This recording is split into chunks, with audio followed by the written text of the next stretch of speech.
On this edition of No DQ&A video, I'll be talking about the return of Paul Heyman to WWE. I'll also be talking about Brock Lesnar and when he might win the WWE title. All this and more coming up.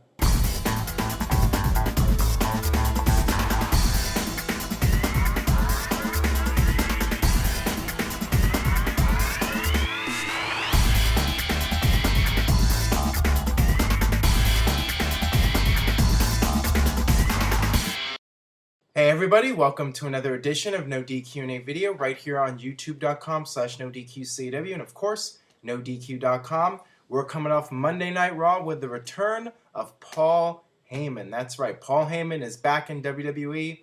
Got a lot of questions here about Heyman and some other topics, so let's get right down to it. What are your thoughts on Paul Heyman's return to WWE and where do you see the Brock quitting storyline going? I think it's awesome. I think that Paul Heyman being back is a great thing for the storyline. He's just tremendous, a tremendous performer. And he should have been back with Brock from the start, in my opinion. But he's here now. He will be the mouthpiece for Brock Lesnar, and he's the legal representative for Lesnar. And the fact is, Brock's going to be off TV for a while now. He's signed for what is believed to be 30 to 35 dates, and he's already used up 5 of those dates. So they have to have a reason for him being off TV. It is a storyline. He didn't quit for real. And Paul Heyman's going to be on TV now to interact with Triple H over the next several weeks and maybe the next couple months. As far as where it's heading, I suspect Brock will be back sometime around July to start the build-up for SummerSlam, and at SummerSlam we'll get the big Brock Lesnar versus Triple H match. Aaron, do you believe Lord Tensai will actually have a run as WWE Champion, or will CM Punk hold on to the belt until Brock Lesnar returns to television? I don't see him winning the WWE title anytime in the near future. I think that there are guys that will be considered more than Lord Tensai to be WWE Champion. I think there's a better chance of someone like Daniel Bryan winning the title because he's been around more. I think Tensai would have to establish himself further and stick around for the long haul before they would consider him. He's only been back for about a month or two now. And to be honest with you, I don't really think the character's catching on at this point. I mean, it's been over a month, and he beat John Cena, he beat CM Punk, and the crowd hasn't really reacted to him all that much. I mean, they keep chanting A-Train at him, and I don't think he's seen as credible in the eyes of the fans yet. So if that changes and he starts to get over more with the fans and he sticks around for a while, maybe then that he might have a shot. But for now, I think it's very unlikely. Hey Aaron, don't think this has been asked before. Which veteran wrestlers do you think are the best at putting workers over?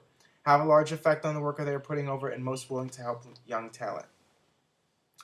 I think the perfect example in the current WWE roster right now is Chris Jericho. I've mentioned this before.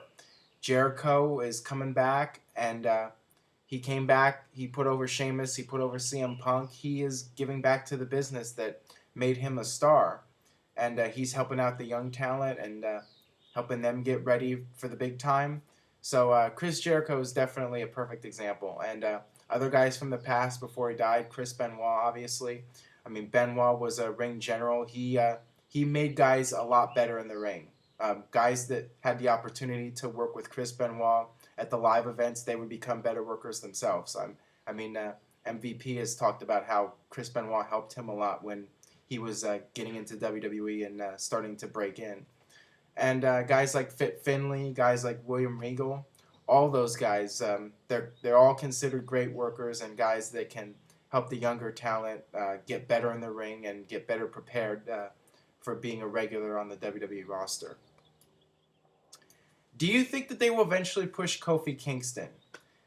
I think that Kofi got his big shot from WWE a few years ago during the feud with Randy Orton. I think WWE just decided that he wasn't really a main event caliber guy and that in their minds, he's a mid-card babyface, and that's as far as they want to go with him. I just don't see him getting a main event push anytime soon. I think that he's lucky that he is getting somewhat of a push right now. He's in there with R-Truth. They're the tag team champions, so that's better than nothing, right? But yeah, I don't really see him going beyond the mid card status that he's in right now. Why is everyone so keen on putting the title on Lesnar or Rock? It makes no sense as either of them are around for long enough, and in Lesnar's case, would use up many of his limited dates as he would have to be on Raw while he held the title. As I mentioned before, I think that if you're going to put the WWE title on someone, it should be a guy who is seen as the focal point of the company and a guy that the majority of the fans see as the biggest star. So to me, I don't have a problem with Brock Lesnar or Rock being WWE champion. Now, you mentioned the fact that somebody like Lesnar would not be on TV all that much. To me, I don't see that as a bad thing. I think that if you look back to someone like Hulk Hogan, he was not on TV every week during the 80s. In fact, he would only appear on big events like Saturday Night's Main Event or the pay-per-views. And to me, that made Hulk Hogan a special attraction, and that made the WWE title a special attraction because you didn't see it defended all the time, and you didn't see the champion all the time. So to me, that made the whole thing a bigger deal. And in regards to Brock Lesnar, you could have him win it at Survivor Series or even as late as the Royal Rumble, and then just have him make the TV appearances leading up to WrestleMania. And I think that would be just fine. I don't see any issues with that. All right, that'll wrap things up for this edition of No DQ&A video. Thanks as always for watching. As I mention every video, keep subscribing, youtube.com/NoDQ&AV, and keep spreading the word on Facebook and Twitter. I really do appreciate all the support. We're bringing back the NoDQ.com King of the Ring, so stay tuned to NoDQ.com for the latest details. The first match will be going up on Friday. It's our yearly fantasy tournament, so look out for that. And we'll see you next time for No DQ&A video.